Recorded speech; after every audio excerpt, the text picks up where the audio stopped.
Sir हाँ sir कल अपने लास्ट में जो क्वेश्चन किए थे उसमें ओमेगा कांस्टेंट थी क्या, वो ट्यूब को हाँ रोटेट बेटा, करने वाले में? हाँ ओमेगा कांस्टेंट थी ना। ठीक है तो देखो, सर ओमेगा कांस्टेंट होता है सर, फिर तो कांस्टेंट रहेगा ना? अभी क्लास के बाद में डिस्कस करेंगे। ठीक है, बयान फोर्स, हाँ आर्किमिडीज प्रिंसिपल। देखो अभी तक हम जैसे दो सॉलिड बॉडी अगर एक दूसरे के कांटेक्ट पे रहती हैं तो उस पे कौन सा फोर्स लगता है? नॉर्मल रिएक्शन फोर्स लगता है। लेकिन अगर कोई सॉलिड बॉडी फ्लूइड के कांटेक्ट पे है तो फिर उसमें नॉर्मल रिएक्शन नहीं आता, उसमें नॉर्मल रिएक्शन की जगह पे कौन सा फोर्स आता है? बायंट फोर्स आता है। ठीक है, तो बायंट फोर्स एक प्रकार से क्या है? Normal reaction force exerted by fluid on solid and solid on fluid. तो ये सॉलिड और फ्लूइड पेयर के बीच में लगने वाला नॉर्मल रिएक्शन फोर्स है, आप ऐसा समझ लो। It is the normal reaction force. Normal reaction किसके बीच में normal reaction? It is normal reaction between solid and fluid. Solid and fluid के बीच में लगने वाला नॉर्मल रिएक्शन फोर्स होता है। ठीक है, बायंट फोर्स। क्योंकि सॉलिड सॉलिड के बीच में हम नॉर्मल पढ़ते हैं, लेकिन सॉलिड एंड फ्लूइड के बीच में जो normal reaction, that is called buoyant force. अभी बायंट फोर्स होता क्या है, इस तरह से लगता है। देखो यहाँ पे, इसको समझने के लिए हम यहाँ पे, इसको समझने के लिए यहाँ पे मैं फ्लूइड ले रहा हूँ एंड सपोज मैंने यहाँ पे किसी सिलेंडर को इमेजिन किया, बट ये जो कॉन्सेप्ट है ये सिलेंड्रिकल बॉडी और सभी टाइप के शेप की बॉडी के लिए वैलिड है। मैं यहाँ पे कॉन्सेप्ट को समझने के लिए सिलेंड्रिकल शेप की बॉडी ले रहा हूँ। ये सपोज यहाँ पर कोई फ्लूइड है जिसने इस सिलेंड्रिकल बॉडी को चारों तरफ से सराउंड किया हुआ है। ठीक है, इस सिलेंड्रिकल बॉडी को, मतलब ये सॉलिड बॉडी है सिलेंड्रिकल। ठीक है, आप किसी भी शेप की बॉडी ले सकते हैं, बट मैं सिर्फ अभी फार्मूला डेरिवेशन के लिए लिख रहा हूँ यहाँ पे, है ना। तो this is any solid body, ये कोई सॉलिड बॉडी है और ये फ्लूइड है। This is any fluid, fluid की density rho L, solid body की डेंसिटी रो एस। तो इस सॉलिड बॉडी में जो फ्लूइड है वो चारों तरफ से फोर्स लगा रहा है। ऊपर से भी फोर्स आ रहा है यहाँ पे परपेंडिकुलर डायरेक्शन पे, इट इज F1। नीचे से भी इस पे फोर्स आ रहा है F2 और साइड से भी फोर्सेस आ रहा है। लेकिन जो साइड के फोर्सेस हैं ये एक दूसरे को क्या करते जाएंगे? कैंसिल करते जाएंगे। ये जितने भी साइड से फ्लूइड का फोर्स लग रहा है वो सब कैंसिल आउट हो जाएगा। तो जो फोर्स बचेगा वो कौन सा वाला बचेगा? वर्टिकल। और वर्टिकल ऊपर की तरफ से फ्लूइड इसमें फोर्स लगा रहा है और नीचे से फ्लूइड इस पे ऊपर की तरफ फोर्स लगा रहा है। ठीक है, और इस पे इस सिलेंड्रिकल बॉडी की सपोज जो हाइट है it is equals to h, ये इसका एरिया ऑफ क्रॉस सेक्शन है। तो यहाँ पे जो फोर्स लगेगा इट इज P1 इंटू ए और यहाँ पे जो फोर्स लगेगा it is P2 into A. P1 and P2 are the pressure, यहाँ पे प्रेशर P1 है, यहाँ पे प्रेशर P2 है। ठीक है, तो जो फोर्स की वैल्यू आएगी इट इज P2A और यहाँ पे जो फोर्स की वैल्यू रहेगी ये किसके बराबर रहेगी? P1A के बराबर रहेगी। तो इस सिलेंडर पे net force exerted by fluid कितना आ रहा है? यहाँ पे नीचे से F2A, नीचे से F2 और ऊपर से कौन सा? F1। साइड के जो फोर्सेस हो गए उनने एक दूसरे के इफेक्ट को क्या कर दिया? यहाँ पे कैंसिल कर दिया है। ठीक है, तो मैं यहाँ पे लिख दूं, so therefore net force exerted by fluid on solid body। तो जो नेट फोर्स आएगा जिसको मैं बायंट फोर्स यहाँ पे लिखूंगा, that is equals to F2 minus F1। नीचे का फोर्स ज्यादा और ऊपर का फोर्स कम। क्यों ज्यादा है नीचे का फोर्स यहाँ पर? क्योंकि यहाँ पे प्रेशर ज्यादा रहेगा और यहाँ पे प्रेशर कैसा रहेगा? कम रहेगा। ठीक है, आप जितनी डेप्थ पे जाओगे प्रेशर की वैल्यू क्या होगी? कम होते जाएगी, डिक्रीज होते जाएगी। एंड देन अब F2 को क्या लिख सकते हैं हम यहाँ पे, this F2 is written as, F2 की वैल्यू किसके इक्वल आएगी, it is P2 into area minus P1 into area. तो इसमें P2 minus P1 into area of cross section, but ये जो डिफरेंस है प्रेशर का यहाँ पे, ये किसके इक्वल आएगा, it is density of liquid into height into g into area. तो बेटा ये जो टर्म है यहाँ पे, अभी देखो, it is density of liquid, फिर height into area and then into G, it is density of liquid into volume. ये height of cylinder and area of cylinder, मतलब किसका वॉल्यूम बन गया, ये सिलेंडर का वॉल्यूम बन गया, और सिलेंडर का वॉल्यूम के बराबर का वॉल्यूम ही यहाँ पे लिक्विड का डिस्प्लेस हो रहा है ना। So this is the into G, तो मैं डायरेक्ट यहाँ पे लिख दूं, this is volume of solid basically, but density of liquid into volume of solid is m dash into g, मतलब it is weight of fluid displaced by solid, it is weight of fluid displaced by solid। तो buoyant force का जो formula आ गया, अभी आगे से याद रखोगे, buoyant force is equals to density of fluid into volume of solid into g, that is equals to weight of fluid displaced by solid ना, ये लिखा हुआ है यहाँ पे, weight of fluid displaced by solid। तो ये है buoyant force, या ये नॉर्मल रिएक्शन फोर्स है जो फ्लूइड किस पे लगा रहा है, सॉलिड बॉडी पे लगा रहा है, जो उसके कांटेक्ट पे है। ठीक है, this is equals to weight of fluid displaced by solid. अभी देखो, फ्लूइड इस पे इतना रिएक्शन फोर्स लगा रहा है, तो इसी के बराबर का जो रिएक्शन फोर्स आएगा, ये किस पे भी आएगा, फ्लूइड पे आएगा। अब ये लगेगा कहां पे, तो ये जो buoyant फोर्स आएगा, ये buoyant फोर्स कहां पे लगेगा, it is eight centre of gravity of displaced fluid, displaced fluid की सेंटर ऑफ ग्रेविटी पे ये लगेगा। ठीक है, डिस्प्लेस्ड फ्लूइड की सेंटर ऑफ ग्रेविटी पे। देखो, सॉलिड का जो वेट होता है वो सॉलिड की सेंटर ऑफ ग्रेविटी पे लगेगा, जो buoyant फोर्स है सॉलिड पे, वो कहां पे लगेगा, centre of gravity of displaced fluid पे लगेगा। और किधर लगेगा, इसका डायरेक्शन कैसा होगा, हमेशा ऊपर की तरफ, क्योंकि ये वाला फोर्स ज्यादा है, ये वाला फोर्स कम है। तो इस पे जो buoyant फोर्स है FB किसका रिजल्टेंट है यहाँ पे, F2 और F1 का, ये किधर लगेगा, सॉलिड पे, ऊपर की तरफ लगेगा। तो इसका भी रिएक्शन पेयर आएगा buoyant फोर्स का। तो यहाँ पे एक नोट पे ध्यान रखना, इसका भी एक रिएक्शन फोर्स आएगा।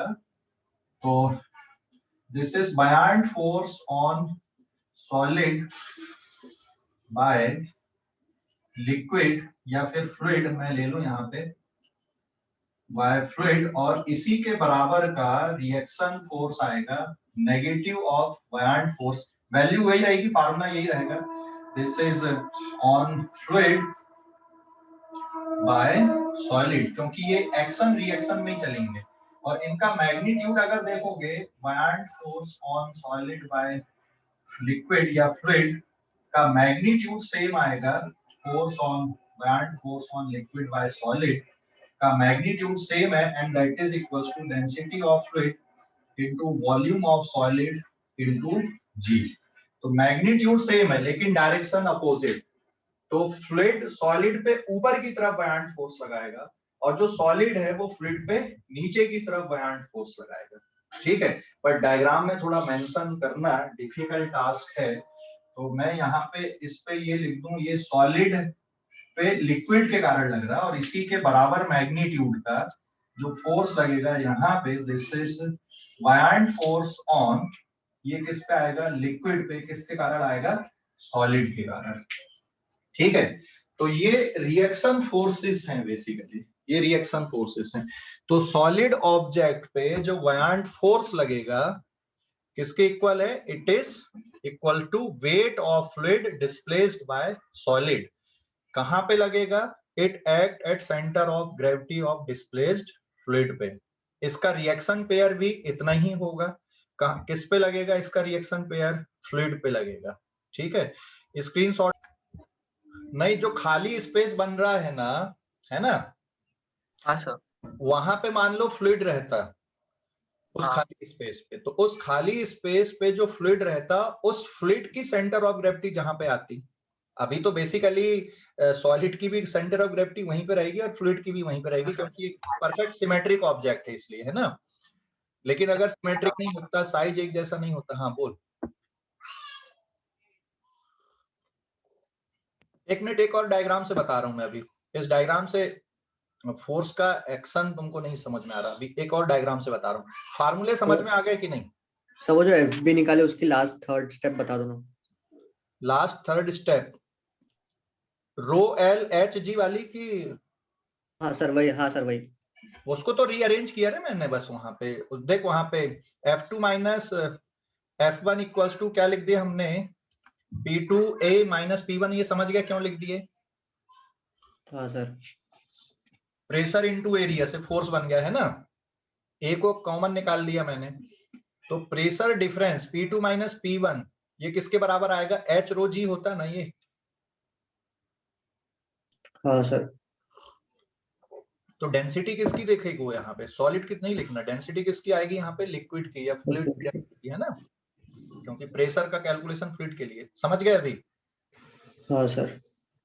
अब ये H इंटू A को एक साथ लिख दो। H मतलब हाइट ऑफ सिलेंडर, और उसमें एरिया ऑफ क्रॉस सेक्शन का मल्टीप्लाई कर दोगे, क्या बनेगा? अभी समझ गया? हाँ सर, वो बॉक्स के बाजू में क्या लिखा है? It is act at CG of displaced fluid। जहां पर का फ्लूइड डिस्प्लेस हो रहा है उसकी जहां पे सेंटर ऑफ ग्रेविटी लगेगी, बनेगी, उस पॉइंट पे ये लगता है बुयांट फोर्स। और सॉलिड पे कैसा लगेगा? ऊपर की तरफ लगेगा। और फ्लूइड पे कैसा लगेगा वो बुयांट फोर्स? वहां पे नीचे की तरफ लगेगा। बट फ्लूइड में बुयांट फोर्स लिखने की जरूरत नहीं पड़ती हमें नॉर्मली, बहुत कम केसेस पे जरूरत पड़ती है उसको सोचने के लिए। ठीक है, हेलो। बट ये भी रिएक्शन फोर्स है, तो एक्शन रिएक्शन पेयर बनेंगे, तो इसका जो रिएक्शन पेयर है इसी के बराबर का रहेगा। क्लियर हो गया अभी कि नहीं? हेलो, क्वेश्चन आंसर पूछो ना, तब क्लियर होंगे। मैं कि जो एक्शन पॉइंट है वो एक्शन पॉइंट को अपन समझते हैं यहाँ पे।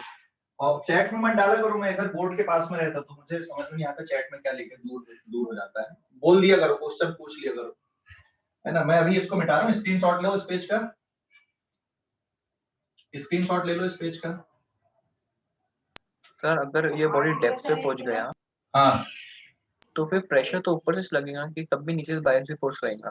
भैया, ये डेप्थ पे कितनी भी डेप्थ पे जाएगा तो नीचे का जो फ्लूइड है वो ऊपर फोर्स लगाएगा, और ऊपर का जो फ्लूइड है वो नीचे लगाएगा ना। तो आप डेप्थ पे जाओगे, अगर डेप्थ के सी लेवल पे मतलब गिर गया, वहां पे रुक गया है वो, यहाँ पे चिपक गया जाके, हाँ, अब उसमें भी वही बात आएगी कि नीचे से उसमें फ्लूइड गया है कि नहीं गया है। ठीक है, तो बुयांट फोर्स तभी लिखोगे जब दोनों पूरा फ्लूइड इससे सराउंडेड है।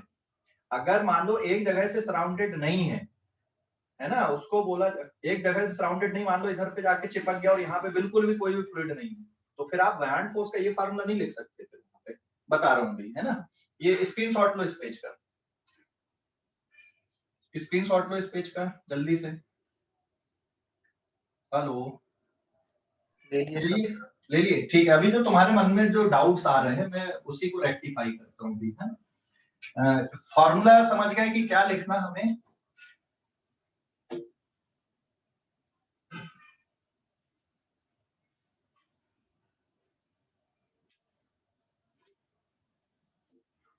सर वो P2 माइनस P1 रो क्या बोलते, डेंसिटी इनटू H कैसे हो गया था?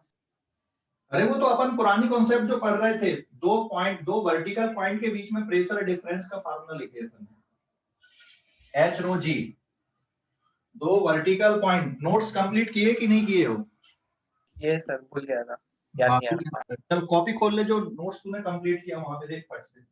कॉपी साथ में रखा करो, प्रीवियस डे वाली है ना, प्रीवियस डे वाली कॉपी साथ में रखा करो।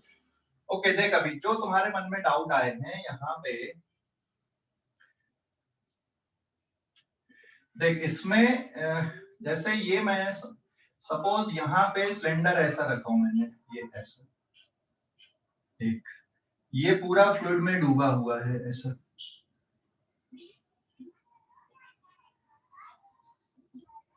अब दूसरा अगर मैं ऐसा भी रख दूं यहाँ पे, वही सिलेंडर है ना,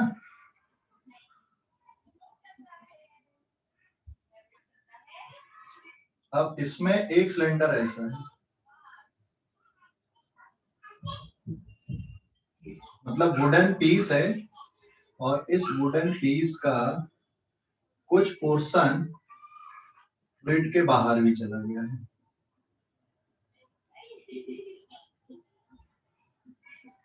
ठीक है, और ये मान लो बेस है ऐसा।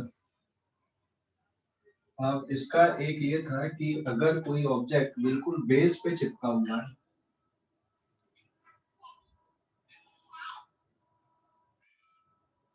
ये यहाँ पे बिल्कुल भी ये ट्रैप नहीं है, लेकिन यहाँ पे ये इस तरह से है ऐसा। समझ गए, समझ गए सिचुएशन सारी? ये सब ठीक है, तो इसमें बायंट फोर्स कैसे लिखेंगे?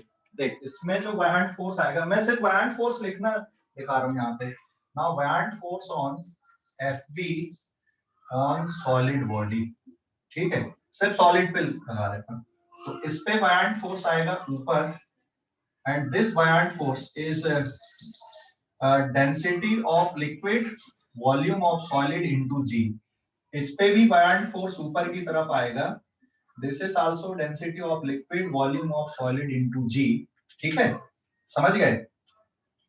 अब इसमें लेकिन जो अगला वाला जो डायग्राम बना हुआ है, इस पे थोड़ी कहानी अलग है। हाँ, बायंट फोर्स के साथ में अगर मैं वेट को भी लिख दूं यहाँ पे, तो इन दोनों केसेस पे इसका जो वेट है ये भी इसी पॉइंट पे लगेगा, इसका जो वेट है ये भी इसी पॉइंट पे लगेगा।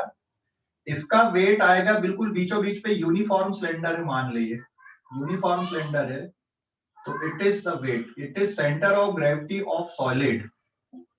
और लेकिन जो फ्लूइड डिस्प्लेस हो रहा है, फ्लूइड तो बेटा इतनी जगह से डिस्प्लेस हो रहा है, तो ये फ्लूइड की जो सेंटर ऑफ ग्रेविटी वो समथिंग लाइक यहाँ कहीं पे आएगी, तो जो बायंट फोर्स लगेगा वो यहाँ पे लगेगा, this is the buoyant force, है ना, और ये सेंटर ऑफ ग्रेविटी है ऑफ फ्लूइड की।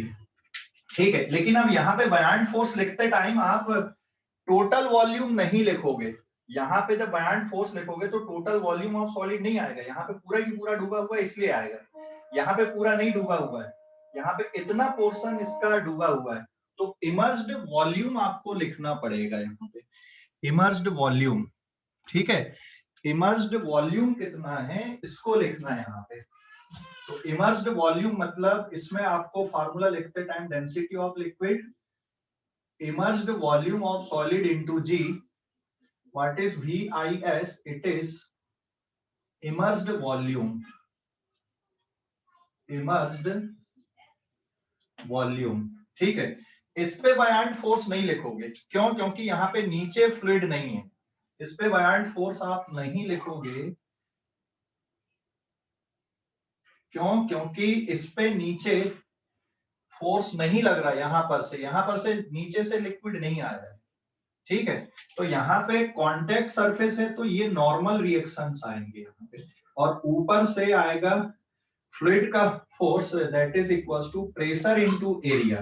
तो इसमें सिर्फ ये वाला टर्म लिखोगे, प्रेशर इनटू एरिया वाला, यहाँ पे कितना प्रेशर है वो हमको लिखना पड़ेगा यहाँ पे, और फिर ये वाली जो फेस का एरिया है इसका, है ना, जैसे ये आपने क्यूबिकल ऑब्जेक्ट ले लिया मान लो, ठीक है, तो यहाँ पे आप लिखोगे प्रेशर इनटू एरिया, नीचे से कौन सा फोर्स आ रहा है? नॉर्मल रिएक्शन आ रहा है, जो सॉलिड सॉलिड के कांटेक्ट पे होता है। इस पे क्योंकि नीचे से भी लिक्विड यहाँ पे ट्रैप किया हुआ है, इसलिए इस पे आप बयान्ट फोर्स भी लिखोगे और कुछ पॉइंट यहाँ पर कौन से वाले भी आ गए हैं, नॉर्मल रिएक्शन वाले भी कुछ पॉइंट्स आ रहे हैं, ये ऐसे जो सॉलिड के कांटेक्ट पे है।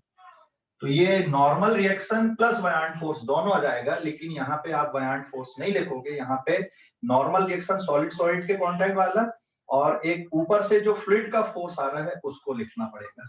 अभी समझ गए या डाउट है कुछ? हेलो, अभी पूछो, अब क्वेश्चन आंसर पूछो इस पे अभी।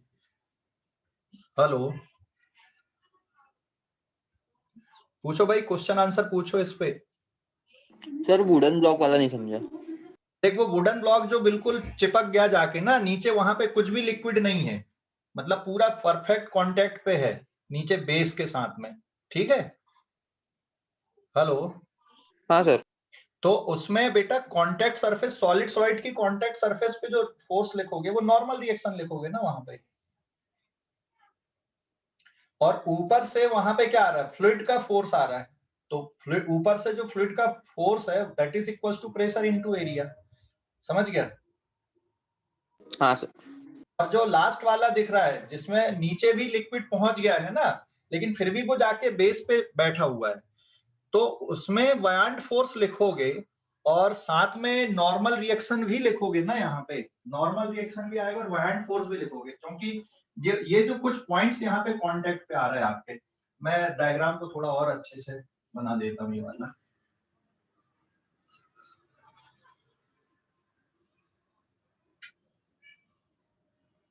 देख इस पे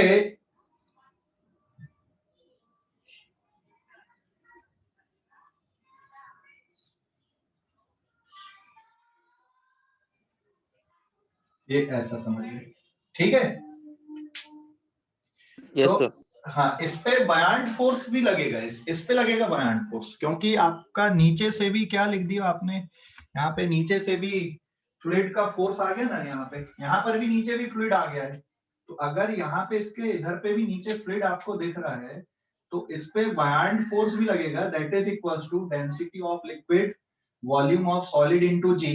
अपार्ट फ्रॉम दिस यहाँ पे आपके नॉर्मल रिएक्शन भी लगेंगे, ये समझ गए? हेलो, हाँ सर। हाँ ठीक है, और प्लस इसका वेट mg, यहाँ पर भी इसका वेट भी आएगा mg, और ये नॉर्मल रिएक्शन हो जाए। तो इस पे, इसमें बयान्ट फोर्स नहीं लिखोगे, इसमें नीचे से नॉर्मल रिएक्शन, ऊपर से फ्लूइड का फोर्स, इस पे बयान्ट फोर्स लिखना, क्योंकि यहाँ पे नीचे लिक्विड आ गया है और साथ में नॉर्मल रिएक्शन भी है यहाँ पे, ठीक है? क्या सर इस पे एनएलएम लगा सकते? इनमें सभी में एनएलएम लगेगा, ऐसा नहीं कि एनएलएम के बगैर काम होगा, मतलब फिर से वही कहानी तुम्हारी चलेगी, अभी न्यूटन्स लॉ की कहानी फिर से चलने वाली है, एनएलएम ही लगने वाला है, नया कुछ प्रिंसिपल नहीं है। न्यूटन्स लॉ फिर आप समझ लो, आपने जो पढ़े हो ना, अब वो आपका कभी खत्म नहीं होने वाला, न्यूटन्स लॉ चलता ही जाएगा, चाहे आप इंजीनियरिंग करो चाहे मत करो, चाहे आगे कहीं पर भी आगे भी जाके पढ़ोगे, तो अब एनएलएम खत्म नहीं होने वाला, ठीक है? ये समझ गए पूरा कॉन्सेप्ट कि कहाँ पे लगना है। देख यहाँ पे जो फ्लूइड डिस्प्लेस हो रहा है उसकी सेंटर ऑफ ग्रेविटी और सॉलिड की सेंटर ऑफ ग्रेविटी एक ही जगह पे है, इसलिए हमने एक ही जगह पे लगा दिए। लेकिन यहाँ पे देख इतनी जगह पे फ्लूइड है, तो इतनी जगह पे फ्लूइड की सेंटर ऑफ ग्रेविटी इसके आधे पे आएगा। इसके आधे पे मेरा मतलब ये है कि ये वाली जो लेंथ है इतनी, ये एल है, तो ये कहाँ पे आएगा, ये वाला जो सेंटर ऑफ ग्रेविटी आएगा ये रहेगा तुम्हारा L/2 पे, ये L/2 पे, और जो टोटल लेंथ है इसकी, इस सिलेंडर की, ये कैपिटल L है, तो ये वाली जो सेंटर ऑफ ग्रेविटी रहेगी ये L/2 पे रहेगी, और ये वाली बयान्ट फोर्स की जो सेंटर ऑफ ग्रेविटी है ये कहाँ पे रहेगी, इट इज स्मॉल L/2 पे, ठीक है? समझ गए कि नहीं? ये वाली सेंटर ऑफ ग्रेविटी सिलेंडर के L/2 पे, और ये वाली सेंटर ऑफ ग्रेविटी जितना पोर्शन इधर नीचे डूबा हुआ उसके L/2, थोड़ा बहुत इधर उधर होगा, ठीक है? समझ गए अभी कि नहीं? हाँ सर। क्लियर हो गया? तो ये जो नाव वगैरह पलट जाती है ना, तुम कभी बोटिंग किए हो कि नहीं किए हो? बोटिंग किए हो कि नहीं? सर की है, लेकिन कभी पलटी नहीं है। हाँ मतलब वो तो प्रिकॉशन रखते, वो नहीं बोलते कि भैया एक ही जगह पूरा वेट मत रखो, अलग अलग डिस्ट्रीब्यूट होके बैठो, पहले किनारे पे बैठा लेते, फिर ऐसा नहीं रहता कि एक ही किनारे पे सबको बैठा दिए, ठीक है? सर। तो वो ऐसा इसलिए करवाते हैं क्योंकि जो बायंट फोर्स लगेगा वो डिस्प्लेस फ्लूइड की सेंटर ऑफ ग्रेविटी पे लगेगा। देख, जैसे मान लो ये बोट अपन कंसीडर करते हैं ऐसी, है ना, ये सपोज बोट है,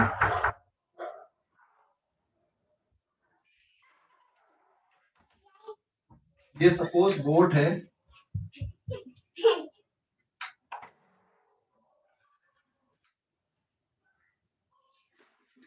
ठीक है। तो जो बायंट फोर्स लगेगा ये कहाँ पे लगेगा? बायंट फोर्स जो फ्लूइड डिस्प्लेस हो रहा है, भाई इतना फ्लूइड यहाँ पे डिस्प्लेस हुआ है इतनी जगह से, है ना, इतना डूबा हुआ है, इतनी जगह से फ्लूइड डिस्प्लेस हुआ है, तो बायंट फोर्स लगेगा यहाँ कहीं पे, ये ऐसा, this is the buoyant force. और मान लो यहाँ पे मैं एक ब्लॉक को रख दूं, एक और अपने कुछ ऑब्जेक्ट को रख दिया यहाँ पे बोर्ड पे, तो बोट की जो सेंटर ऑफ ग्रेविटी वो एकदम मिड पॉइंट पे नहीं है, बोट की सेंटर ऑफ ग्रेविटी इधर कहीं पे आ जाएगी, तो बोट का जो वेट है वो इधर कहीं पे हो जाएगा mg। अभी समझ गए कि नहीं? हेलो, इसके कारण इसमें अनबैलेंस टॉर्क हो जाएंगे, अनबैलेंस टॉर्क हो जाएंगे। मान लो ये वाला वेट ज्यादा हो गया, ये कम हो गया, तो ये ऐसा पलट जाएगा। अभी समझ गए कि नहीं? तो ये पलटने से बचाने के लिए एक वेट और यहाँ पे रखोगे, जिससे ये जो वेट है mg ये इसकी लाइन पे आ जाए, जिससे पलटने का खतरा खत्म हो जाए। अभी समझ गए पलटने का रीजन क्या है? Unbalance torque. यहाँ पर भी अनबैलेंस टॉर्क आएगा ना, ये ऊपर की तरफ इसको उठाएगा, ये नीचे की तरफ उठाएगा, तो it try to come on the surface, और इसकी टेंडेंसी, ये वाला जो वेट है ये क्या करेगा, इसका इस पूरी बोट का जो सेंटर ऑफ ग्रेविटी पे पूरा ये जो mg लग रहा है, ये इसको ऐसा घुमाने की कोशिश कर रही है, ऐसा घुमाने की कोशिश कर रहा है। इस पॉइंट के अबाउट क्या क्रिएट हो जाएगा? यहाँ पे टॉर्क क्रिएट हो जाएगा इस पॉइंट के अबाउट। समझ गए? हेलो, अरे समझ गए कि नहीं? Yes sir. तो इसलिए नाव या फिर जो बोट होती है ये पलट जाती हैं अनबैलेंस्ड। तो जो बायंट फोर्स लगता है वो कहां पे लगता है? बायंट फोर्स आपका centre of gravity of displaced fluid पे लगता है। ठीक है, स्क्रीनशॉट लो इस पेज का, आगे बढ़ते हैं अपन अभी।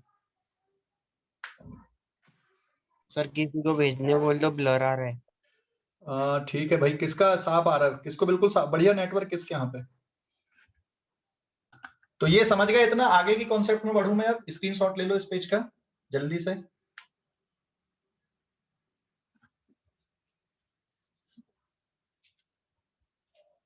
अगले पेज नंबर 3 पे आ रहा है बना।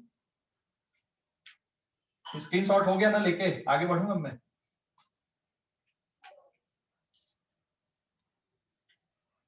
देन पेज नंबर 3, देखो अभी लेकिन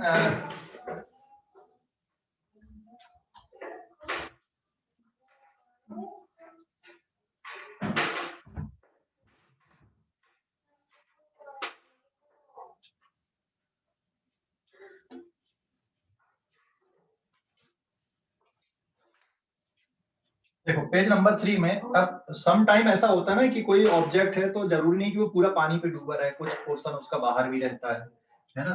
तो यहाँ पे कोई भी रैंडम शेप ले रहा हूं मैं, ये सपोज ये कोई रैंडम शेप का ऑब्जेक्ट है और इतना पोर्शन लिक्विड में डूबा हुआ है और ऊपर का जो पोर्शन है इसका, ठीक है, एयर पे है। तो कुछ पोर्शन इसका लिक्विड में है और कुछ पोर्शन इसका किसमें है? एयर पे है। ठीक है, तो इस पे जो बायंट फोर्स आप लिखोगे, देख यहां पर आ जाएगा इसका buoyant force due to air, यहां कहीं पे आ जाएगा that is buoyant force due to liquid. तो जो टोटल बायंट फोर्स है एयर प्लस लिक्विड का मिला के आपको लिखना पड़ेगा। ठीक है, एयर का और लिक्विड का मिलाकर बायंट फोर्स आपको लिखना पड़ेगा। ठीक है, एयर का और लिक्विड का। तो ये है liquid, density of liquid is this and this is density of air. यहां पर जो वॉल्यूम है VI ये एयर पे है और ये जो वॉल्यूम है ये सॉलिड का, ये कहां पे है? लिक्विड पे है। तो जो टोटल बायंट फोर्स आएगा that is buoyant force due to liquid plus buoyant force due to air. तो फार्मूला क्या बनेगा बेटा, density of liquid immersed volume in liquid into G plus density of air into immersed volume in air into G। समझ गए कि नहीं? ये total buoyant force आप ऐसा लिखोगे, समझ गए इसको? हेलो, टोटल buoyant फोर्स ऐसा लिखोगे, क्लियर हो गया? हेलो, टोटल buoyant फोर्स ऐसा लिखोगे, एयर का भी लिखना है और लिक्विड का भी लिखना है। ये पार्शियली इमर्स्ड है यहाँ पे, ठीक है? लेकिन एयर की डेंसिटी कैसी होती, बहुत कम होती है लिक्विड के कंपैरिजन में, ठीक है? एयर की density is very small in comparison to liquid, but यहाँ पे एक टर्म है, since density of air is much less than density of liquid. तो ये वाला जो टर्म है एयर वाला, इसके कंपैरिजन में नेग्लिजिबल हो जाता है। तो it is density of liquid immersed volume in liquid into G. क्योंकि ये वाले टर्म को आप क्या कर दोगे, यहाँ पे नेग्लेक्ट कर दोगे, क्योंकि एयर की डेंसिटी लिक्विड के कंपैरिजन में बहुत कम होती है। तो जब कोई ऑब्जेक्ट पार्शियली इस तरह से इमर्स्ड है तो आप ऐसे लिखोगे buoyant फोर्स को, ठीक है? लेकिन दो अलग अलग लिक्विड ले लें अपन, या तीन अलग अलग लिक्विड ले लें, ठीक है, तब कैसा लिखोगे? जैसे दो लिक्विड के लिए ले रहे हैं अपन, यहाँ पे it is now for note 1 and now for note 2, ठीक है? देखो, अगर हम दो अलग अलग लिक्विड ले लें यहाँ पे, तो फिर कैसे लिखेंगे दो अलग अलग लिक्विड के लिए?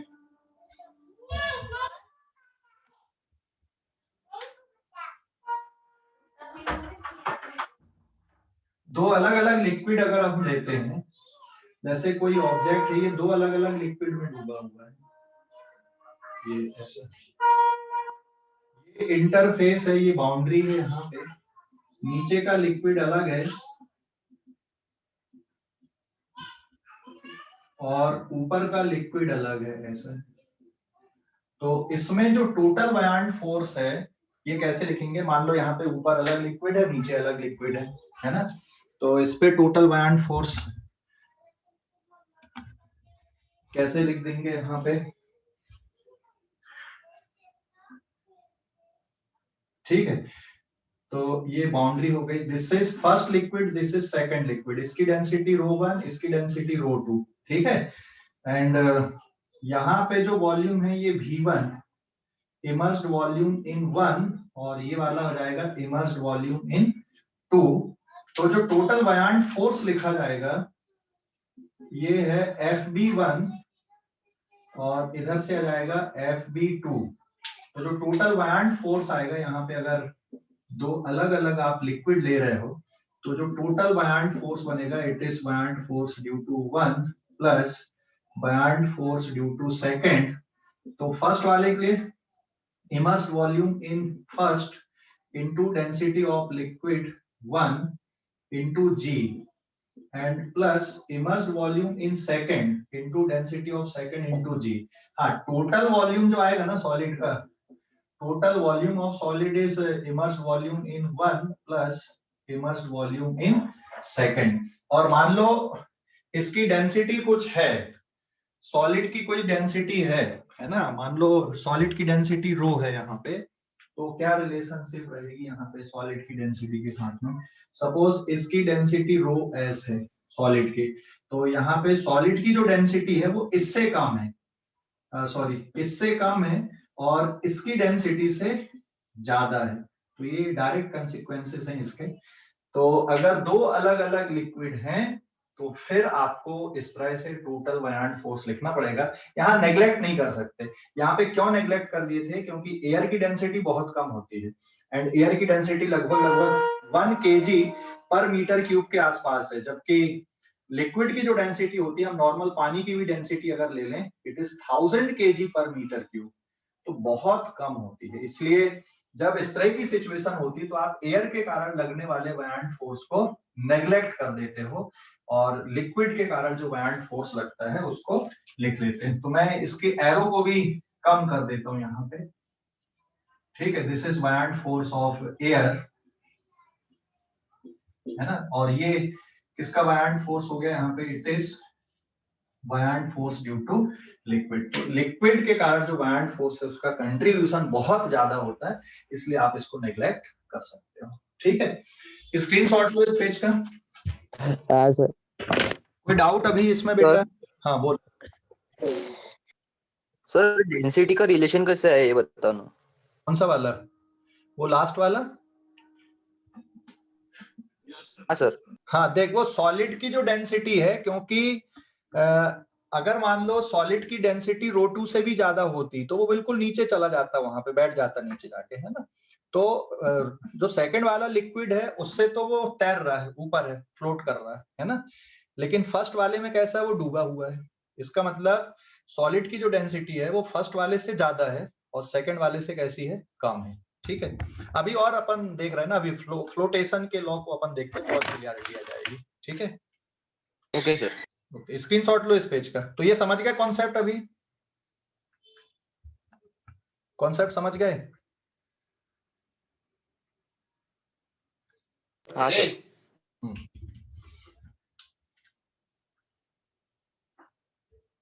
Now page number 4. अब मिटा दूं इसको?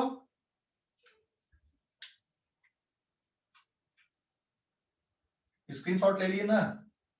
No sir, wait. हाँ जल्दी.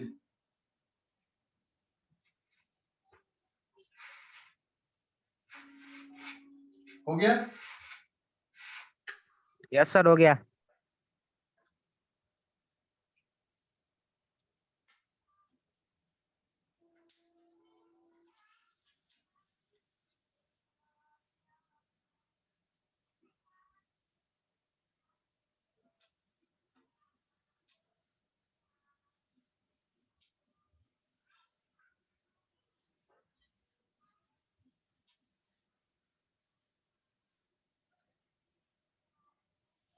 Now page number 4. अब इसमें लॉ ऑफ फ्लोटेशन क्या है?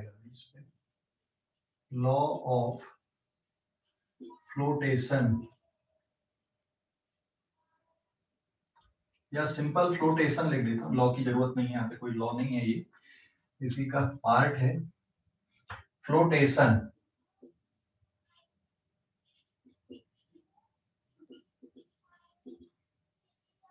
फ्लोटेशन देखो, जब भी कोई ऑब्जेक्ट, जैसे मान लो ये कोई ऑब्जेक्ट अपन ने लिए है ना, and now it is immersed in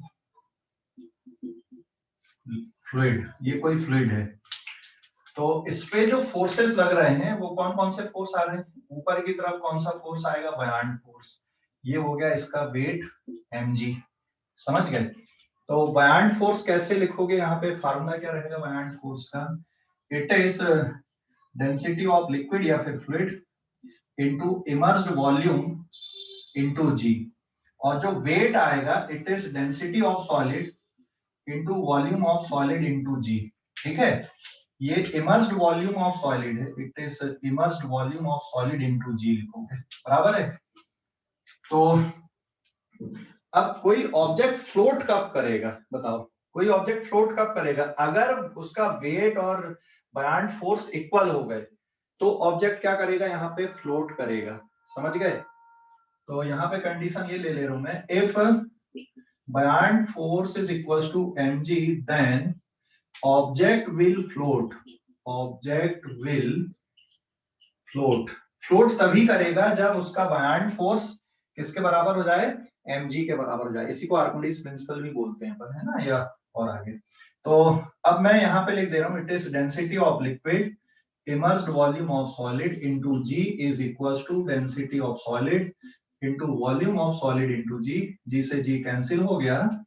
तो now immersed volume of solid divided by volume of solid is equals to density of solid upon density of liquid. तो इसमें भी ना दो केस अराइज होते हैं और यहाँ से आप परसेंटेज ऑफ वॉल्यूम कितना अंदर है कितना बाहर है ये भी आप कैलकुलेट कर सकते हो. इस पे दो केस अराइज ऐसे होते हैं.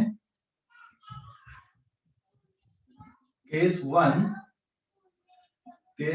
if density of solid is less than density of liquid. तो अगर ये इसकी डेंसिटी से कम है तो immersed volume of solid divided by volume of solid is less than 1, immersed volume of solid is less than volume of solid. मतलब object partially डूबा रहेगा। पार्शियली डूबा रहने का मतलब ये रहेगा यहाँ पे इस केस में कि कुछ पोर्शन उसका हवा में भी रहेगा और कुछ पोर्शन उसका लिक्विड के अंदर भी रहेगा। जैसे इसको बोल रहे हैं अपन पार्शियली इमर्शन, यहाँ पे समझ गए ना। ये इतना जो पोर्शन है इसका ये एयर पे है और बाकी का जो पोर्शन है वो लिक्विड पे है। समझ गए? इसको बोलते हैं अपन कौन सा, पार्शियल इमर्शन। अगर इसको नीचे डुबोकर भी छोड़ोगे तो भी ये वापस ऊपर आ जाएगा सरफेस पे, है ना। जैसे तुम लकड़ी के टुकड़े को या कोई लकड़ी का टुकड़ा लेना और घर में बकेट में डुबो के छोड़ देना तो वापस क्या होता है, वो बाहर आ जाता है, एयर पे आ जाता है कि नहीं। तो अगर इसको तुम डुबोकर छोड़ भी दोगे तब भी ये क्या होगा, यहाँ पे बाहर निकल के आ जाएगा। फिर case two if density of solid is equal to density of liquid, तो अगर ये सेम है तो फिर immersed volume of solid is equal to volume of solid. Object remains where it is placed inside liquid। तो ये liquid के अंदर जहां पे छोड़ोगे उसी जगह पे ये ऑब्जेक्ट रुका रहेगा। ठीक है, अगर तुमने यहाँ पे अंदर दबा के छोड़ दिया तो ये इसी जगह पे रहेगा। अगर जस्ट आपने लिक्विड के ऊपर डाल दिए तो पूरा की पूरा ऐसा सिंक रहेगा ये, मतलब पूरा बाहर नहीं निकल के आएगा क्योंकि दोनों वॉल्यूम कैसे होगा, इसके सेम होगा यहाँ पे। और तीसरा केस है केस 3 की, अगर तीसरा केस है कि भाई density of solid is greater than density of liquid, then इस केस में जो mg है वो buoyant फोर्स से ज्यादा हो जाएगा and object will sink and it is settled on the base. Object डूब जाएगा और बेस पे सेटल हो जाएगा नीचे जाके। ठीक है, object is sink and it is settled at the base. तो इस केस में ऑब्जेक्ट सिंक हो जाएगा और ये कहाँ पे सेटल हो जाएगा, बेस पे जाके सेटल हो जाएगा। समझ गए कि नहीं? ऑब्जेक्ट डूब जाएगा बेस पे जाके। ठीक है, जैसे तुम कॉइन को पानी पे डुबो दो तो कॉइन को जब पानी पे डालोगे तो वो डूबेगी और कहाँ पे जाके सेटल हो जाएगी, बेस पे जाके सेटल हो जाएगी। समझ गए? लकड़ी के टुकड़े को छोड़ोगे पानी पे तो ये इस तरह का केस बनेगा। लकड़ी का टुकड़ा हो गया, बर्फ का टुकड़ा हो गया, ये ऐसा केस जनरेट करेगा। और ये पूरा कंप्लीट इमर्शन जिसमें पानी की डेंसिटी के बराबर अगर ऑब्जेक्ट की डेंसिटी है तो बिल्कुल पूरा अंदर तक डूबा रहेगा। ये वाली पोजीशन भी हो सकती है अगर छोड़ोगे ऊपर से तो, और अगर तुम नीचे दबा के छोड़ दोगे तो वो वहीं पे रुका रहेगा, ना तो ऊपर आएगा और ना ही नीचे जाएगा। ठीक है, तो ये ऐसे 3 केस यहाँ पे अराइज होते हैं। समझ गए अभी फ्लोटेशन? हेलो, अरे समझ गए कि नहीं? सर अगर mg buoyant फोर्स से ज्यादा है तो उसका वाइस वर्सा भी कर सकते ना कि density of solid is greater than density of liquid. हाँ, ऐसा भी कर सकते हैं। ठीक है, समझ गए अभी इसको? सर एक बार फर्स्ट वाला केस फिर से बता। कौन सा वाला बेटा? Sir first. ठीक है, फर्स्ट वाले केस में देख, अगर डेंसिटी ऑफ सॉलिड कम है डेंसिटी ऑफ लिक्विड से तो वो तो लेस देन 1 हो गया ना। मतलब immersed volume of solid divided by total volume of solid is less than 1। मतलब ये जो अंदर डूबा हुआ पोर्शन है इसका ये कम रहेगा यहाँ पे। ये इमर्स्ड वॉल्यूम ऑफ सॉलिड है कितना, ये इतना पोर्शन, अभी समझ गए? और टोटल वॉल्यूम ये है। क्लियर हो गया अभी? बस सर आपने क्या कम रहने को बोले, सॉलिड वाला कम रहेगा? क्या क्या सर आपने क्या डायग्राम में जो बनाया, सर एक और बार बताना फिर से जो बोला अभी। इमर्स्ड वॉल्यूम ऑफ सॉलिड का मतलब कितना पोर्शन पानी के अंदर डूबा हुआ है, वो इमर्स्ड वॉल्यूम है। और VS का मतलब टोटल वॉल्यूम ऑफ सॉलिड है। ठीक है, हेलो? Yes sir. हाँ, इमर्स्ड वॉल्यूम मतलब कितना पानी के अंदर डूबा। जैसे तू लकड़ी के टुकड़े को लेगा तो उसका इमर्स्ड वॉल्यूम कितना आएगा अंदर, वो पता चल जाएगा, है ना। एक क्वेश्चन ले रहा हूं मैं और क्लियरिटी आ जाएगी। स्क्रीनशॉट लो इस पेज का जल्दी से। सर केस 3 में इमर्स्ड वॉल्यूम का कोई वॉल्यूम है, मतलब ये नहीं है क्या? इमर्स्ड वॉल्यूम ही टोटल वॉल्यूम हो जाएगा ना, क्योंकि वो तो सिंक कर जाएगा ना, डूब जाएगा पूरा। ठीक है, यस सिंक सर। कर जाएगा। अगर वेट उसका बयान फोर्स से ज्यादा हो गया तो वो तैर थोड़ी पाएगा ना, वो तो सेटल हो जाएगा ना नीचे जाके, बेस में बैठ जाएगा ना। ठीक है, सर वो जो केस 2 में वो जहाँ पे वहीं पे है, तो अगर अपन हॉरिजॉन्टल फोर्स अप्लाई करें तो ब्लॉक की तरह ही मूव करेगा स्ट्रेट लाइन में। हाँ स्ट्रेट लाइन में मूव करेगा ना ब्लॉक की तरह। ठीक है। और थर्ड केस में सर? थर्ड केस में तो नीचे सेटल होगा ना बेटा, बेस में जाके बैठ जाएगा, जैसे कॉइन को तू सर, डालेगा। हाँ अगर सेटल है, अगर अपन ने वहां पे फोर्स लगाए तो वो मतलब मूव करेगा क्या, मतलब फ्लोर टच? फ्लोर टच करके मूव करेगा ना वहां पे। अच्छा सर। ठीक है, ओके। अगले पेज पे जा रहा हूँ मैं, स्क्रीनशॉट लो इस पेज पे। ले रही है क्या? एक क्वेश्चन ले रहा हूँ मैं, एक दो क्वेश्चन लेता हूँ फटाफट, है ना, जल्दी से स्क्रीनशॉट लो इस पेज का। ले लिए? Yes Yes, sir. Now page number 5।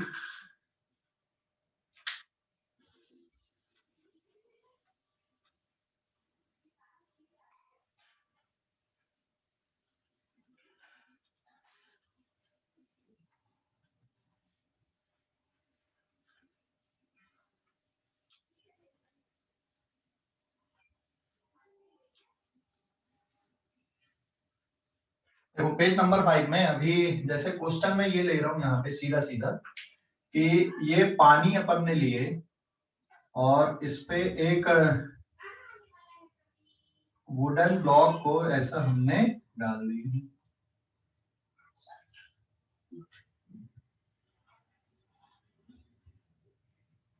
ठीक है, ये वुडन क्यूब है। हाँ, density of wood is 800 kg per metre cube, और ये पानी है यहाँ पे।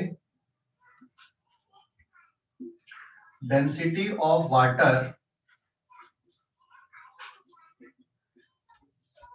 1000 kg per metre cube, and it is a wooden cube. हाँ, जिसकी साइड है यहाँ पे 10 सेंटीमीटर। साइड 10 सेंटीमीटर है ना, वुडन क्यूब है जिसकी साइड 10 सेंटीमीटर। इसको पानी पे डुबो दिया आपने, तो कितना परसेंटेज इसका वॉल्यूम पानी के अंदर है, कितना परसेंटेज बाहर है, और ये कितनी हाइट तक ये डूबा हुआ है यहाँ पे, ये कैलकुलेट कर सकते हो, ये कितनी हाइट तक ये डूबा हुआ है ना। तो ये इमर्स्ड वॉल्यूम ये वाला आएगा यहाँ पे सॉलिड का। तो इमर्स्ड वॉल्यूम कितना आएगा, क्योंकि डेंसिटी कम है पानी की डेंसिटी से, तो ये तैरेगा। तो यहाँ पे immersed volume is equals to a square into h. समझ गए? ये जो बेस का एरिया है ये ए स्क्वायर है, और ये इतनी हाइट तक डूबा हुआ, मतलब इतना इमर्स्ड वॉल्यूम आएगा A square H, and total volume of solid is A cube here. समझ गए कि नहीं? हेलो, समझ गए? समझ गए कि नहीं? इमर्स्ड वॉल्यूम, हेलो, अरे भाई समझ गए या नहीं इसको? एच को ए कैसे लिए सर?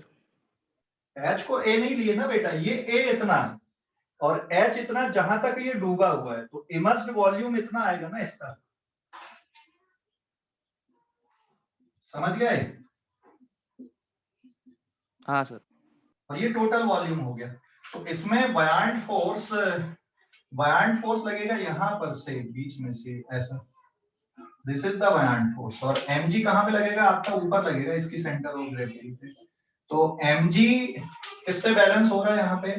बयान फोर्स से बैलेंस हो रहा है ना।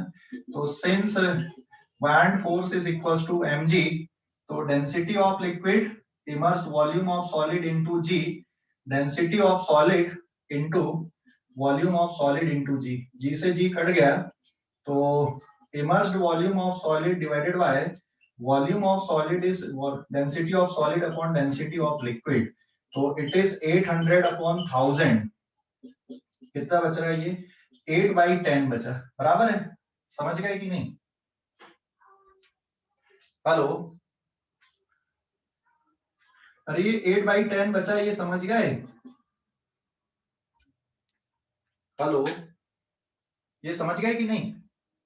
8/10 बेटा, ये इक्वेशन समझ गए कि नहीं? हेलो, कुछ तो 2 बोलो। मिनट। हाँ देख ले।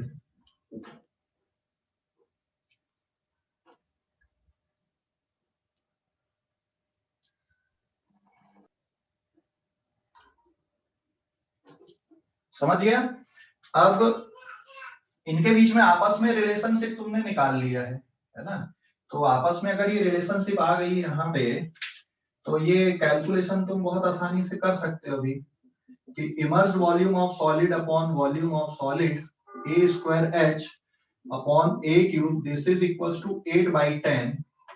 तो height is 8/10 of a, direct निकल गया कितनी हाइट तक ये डूबा हुआ है और कितना परसेंटेज इसका डूबा हुआ है। तो परसेंटेज ऑफ वॉल्यूम इमर्स्ड, अगर आपको निकालना है भाई कितना परसेंटेज वॉल्यूम इसका डूबा है, तो immersed volume divided by volume into 100, so it is 8/10 into 100, so it is 80% volume इसका क्या है, डूबा हुआ है, पानी के अंदर है। समझ गए? तो कितना परसेंटेज बाहर है पानी के, 20% बाहर है। कैलकुलेशन देखो,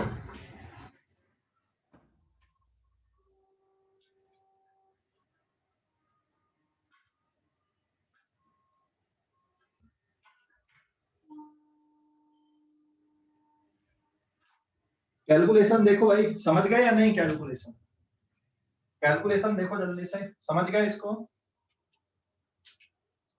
हेलो, नहीं सर, समझाइच नहीं कहां पर से नहीं समझा बेटा, बोल जल्दी से। सर, कैलकुलेशन से। ये समझ गया ये स्टेप? हाँ। ये हम्म। ये नहीं सर, वहां से नहीं समझा। बेटा डेंसिटी ऑफ सॉलिड मतलब क्यूब की डेंसिटी कितनी है, 800, और लिक्विड की कितनी है, पानी की 1000, तो 8/10 बचेगा ना। Hello, okay sir.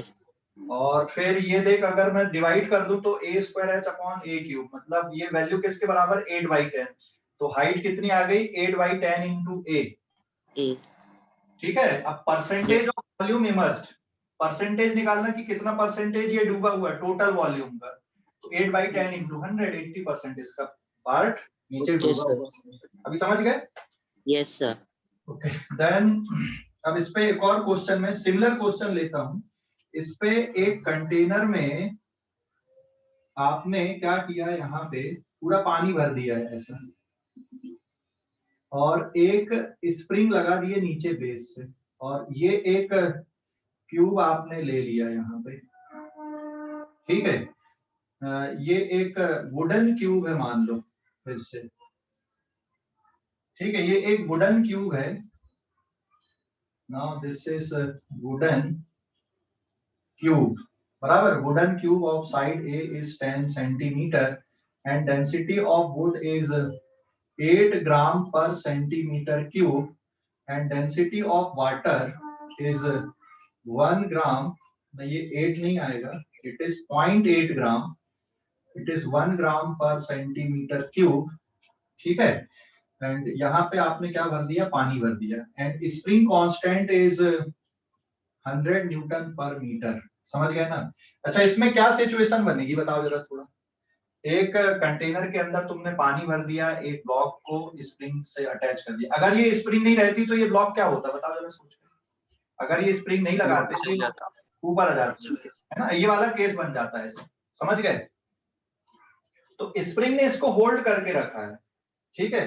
जैसे जो क्राइम करने वाले होते हैं ना, किसी को मार देते, पानी में फेंकते, तो वैसे नहीं फेंकते पानी में, पता है कि नहीं? हेलो,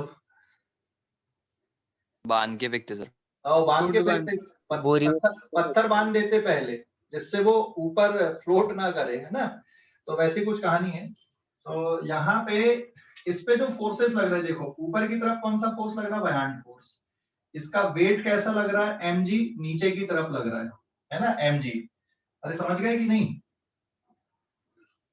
और ये इस बायॉन्ट फोर्स क्योंकि वेट से ज्यादा है तो ये ऊपर उठ रहा है, तो स्प्रिंग फोर्स कैसा लग रहा है इसको, स्प्रिंग फोर्स इसको नीचे की तरफ खींच के रख रहा है।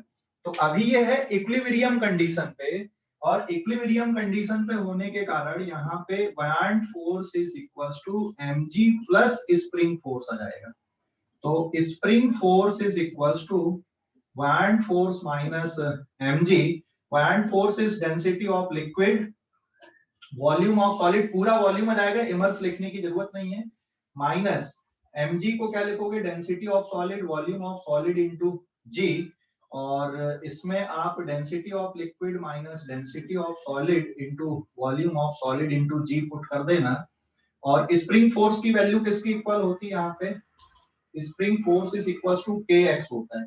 तो ये कैलकुलेशन अब आप लोग कर सकते हो, मैं कैलकुलेशन नहीं बता रहा हूँ, मैंने इक्वेशंस बता दिया है। कैलकुलेशन करते टाइम ध्यान रखना स्प्रिंग कांस्टेंट न्यूटन पर मीटर स्क्वायर में दिया हुआ है, जी की वैल्यू आप 10 ले लेना, लेकिन डेंसिटी ग्राम में दी हुई है और साइड भी सेंटीमीटर में दी है। तो या तो पूरा कैलकुलेशन सीजीएस सिस्टम में करोगे या पूरा कैलकुलेशन एसआई सिस्टम में करोगे, डिपेंड करता है कि आपके आंसर्स किस में दिए हैं ना, समझ गए कि नहीं। तो कैलकुलेशन करते टाइम थोड़ी सी प्रिकॉशन रखना है यहाँ पे। सर बट ब्लॉक के ऊपर भी तो फ्लूइड है, तो फ्लूइड के ऊपर से भी प्रेशर आएगा, नीचे से भी तो आएगा, इसीलिए और तो एमजी बयान और फोर्स एफ लिखे एक ना। ऊपर एक नीचे। अरे भाई हमने डायरेक्ट बयान फोर्स लिख दिए ना वहां पे,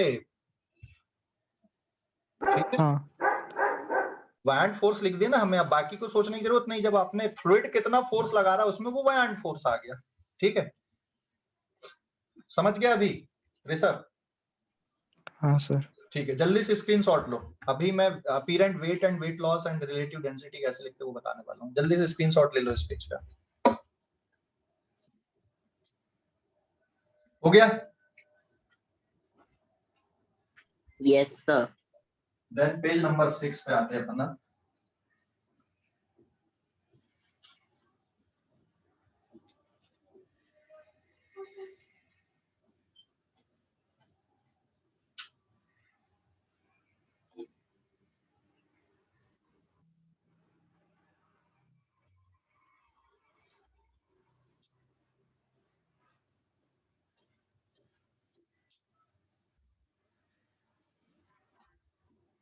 Now this is page number 6, apparent weight. अभी इस पे ना अपीरेंट वेट, देखो इसमें फ्लूइड में अपीरेंट वेट, जैसे कुएं से पानी खींचे हो कभी कि नहीं? हेलो, खींचे है ना सर। हाँ, तो उसमें देखना जब पानी, जो बकेट होती जब हवा में रहती तो उसका वेट ज्यादा फील होता है ना, और पानी के अंदर उसका वेट कैसा फील होता है, हमें कम फील होता है कि नहीं, कोई उसी बकेट का। Yes sir. आप घर में एक्सपेरिमेंट कर लो, एक किसी लोहे के टुकड़े को या किसी पत्थर को धागा से बांधना, हवा में उसको फील करना, फिर उसी को पानी में डुबो देना वो उसी स्ट्रिंग की हेल्प लेके, फिर उसका वेट फील करना, कुछ अलग महसूस होता है कि नहीं होता है? हेलो, हाँ होता है ना? क्या फर्क पड़ता है उस पर? पानी पे ऐसा लगता है यार इसका वेट कहाँ चला गया, कम हो गया ऐसा। तो जो अपीरेंट वेट है किसी भी ऑब्जेक्ट का फ्लूइड के अंदर, apparent weight is equals to आएगा, apparent weight is equals to real weight minus buoyant force. तो रियल वेट मतलब आप वेट इन एयर में भी लिख सकते हो, माइनस बयान फोर्स लिख सकते हो, that is equals to apparent weight, है ना, ये फार्मूला हो गया। तो apparent weight is mg minus buoyant force, this is equals to apparent weight, ठीक है। तो ये फर्स्ट पॉइंट हो गया। सेकंड पॉइंट, वेट लॉस कैसे लिखोगे, वेट लॉस, ठीक है, apparent weight in a fluid, apparent weight in a fluid है ये। तो वेट लॉस किसके बराबर आएगा यहाँ पे, weight loss in fluid is equals to, क्या लिखोगे यहाँ पे, वेट लॉस मतलब उसका जो रियल वेट है माइनस अपीरेंट वेट कितना, that is equals to weight loss, मतलब ये आ जाएगा आपका weight in air minus weight in fluid या फिर लिक्विड लिख दें, and that is equals to weight loss. तो अगर वेट इन लिक्विड, ये अपीरेंट वेट ही है बेसिकली, वेट इन लिक्विड ना, this is weight in liquid, this is apparent weight basically. तो ये किसके इक्वल आ रहा है बेटा, बयान फोर्स के। तो ध्यान रखो बयान फोर्स इज इक्वल्स टू किसके बराबर होता है, वेट लॉस के बराबर होता है आगे से। तो weight loss is equals to buoyant force, and then जैसे मान लो किसी लिक्विड में आपने किसी ऑब्जेक्ट को डुबो दिया है, ये ऐसे, ठीक है। तो इस पे जो फोर्सेस लगते हैं, एक कौन सा फोर्स हो गया इस पे, एक हो गया बायॉन्ट फोर्स, एक हो गया इसका वेट mg। तो वेट लॉस किसके बराबर है, बायॉन्ट फोर्स के बराबर वेट लॉस होता है। अब इसमें एक टर्म और आता है यहाँ पे, इसकी डेंसिटी रो है, इसकी डेंसिटी रो एल है। तो लिक्विड को सपोज मैं क्या ले लूं, यहाँ पे वाटर ले लेता हूँ, लेट मैंने वाटर ले लिया।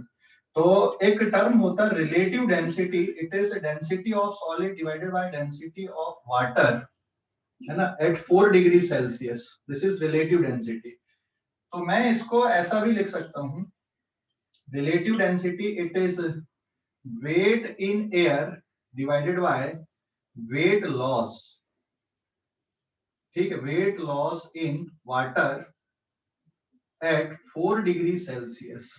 वैसे 4 डिग्री सेल्सियस नहीं भी लिखोगे तब भी चलेगा, क्योंकि आप रिलेट कर रहे हो, है ना। तो रिलेट करना है तो आप किसी भी टेम्परेचर से रिलेट कर सकते हो, इट डजंट मैटर।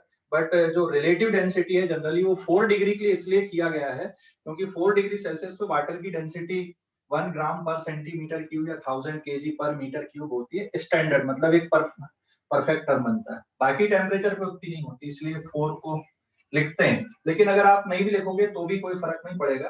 तो वही, अब अगर 4 नहीं है तो 10 डिग्री पे कितनी रिलेटिव डेंसिटी, तो रिलेटिव डेंसिटी का मतलब ये नहीं कि हमेशा 4 डिग्री सेल्सियस के लिए ही कंपेयर करना है, किसी भी टेम्परेचर के लिए आप कंपेयर कर सकते हो। तो वेट इन एयर का मतलब आ जाएगा density of solid, volume of solid into G divided by weight loss, मतलब buoyant force, density of liquid into volume of solid into G. So it is also density of solid divided by density of liquid, है ना। तो relative density sometime ऐसा भी calculate कर सकते हैं relative density को, कि भाई एयर पे कितना वेट है, वेट लॉस कितना हो गया, तो आप उनको कंपेयर कर लो, रिलेटिव डेंसिटी निकल जाएगी। जैसे एक एग्जांपल ले लूं मैं, suppose weight in air is 40 gram, है ना, but gram is not the unit of weight, it is newton और डाइन। बट हम कॉमन लैंग्वेज में जो यूज करते हैं ना, जैसे आप शुगर खरीदने गए या फिर कुछ सब्जी खरीदने गए तो आप बोल दो 1 केजी दे दो, 2 केजी दे दो, that is the unit of mass, but हम वेट के लिए यूज कर ले रहे हैं। And similarly weight in water, पानी पे उसी का जो वेट है वो हो गया आपका 30 gram. So what is weight loss, यहाँ पे वेट लॉस कितना आया, weight loss is equals to 10 gram. So therefore relative density is 40 gram divided by 10 gram is equals to 4। तो उस सॉलिड की जो रिलेटिव डेंसिटी है वो किसके इक्वल है, यहाँ पे 4 के इक्वल है। समझ गए या कोई डाउट है? हेलो।